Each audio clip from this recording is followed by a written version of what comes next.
Nous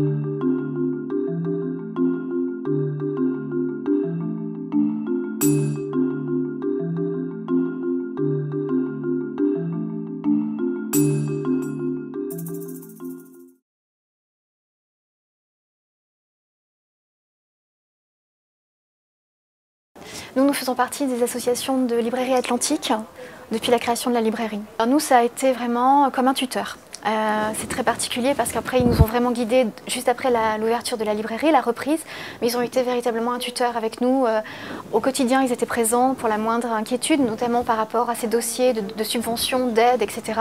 Il n'est pas impossible, effectivement, que pour la survie de la librairie et d'un certain nombre d'entre nous, la solution puisse passer, effectivement, par une réflexion sur les communs. Comment on pourrait effectivement, bon, on peut prendre un exemple très concret, hein, pourquoi on n'imaginerait pas, bon, tel libraire a besoin d'un emploi, mais pas à temps complet, il n'en a pas les moyens, mais un quart de temps ou un mi-temps, et ben pourquoi 2 libraires ou 3 libraires ne pourraient pas envisager de se partager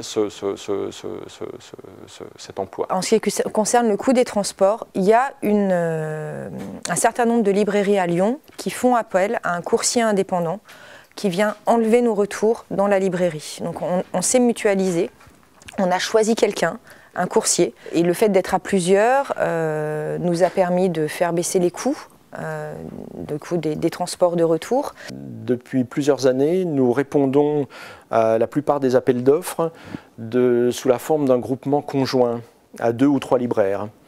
Une formule qui semble satisfaire les commissions d'appel d'offres ainsi que les bibliothécaires, puisque ces marchés sont reconduits et que nous les gagnons même lorsqu'ils se représentent à nouveau. Alors nous, ça nous permet surtout d'échanger des clients, c'est-à-dire que comme la carte complice est valable chez tous les libraires complices, ça permet que les clients aillent chez l'un ou chez l'autre et aient cette carte de fidélité.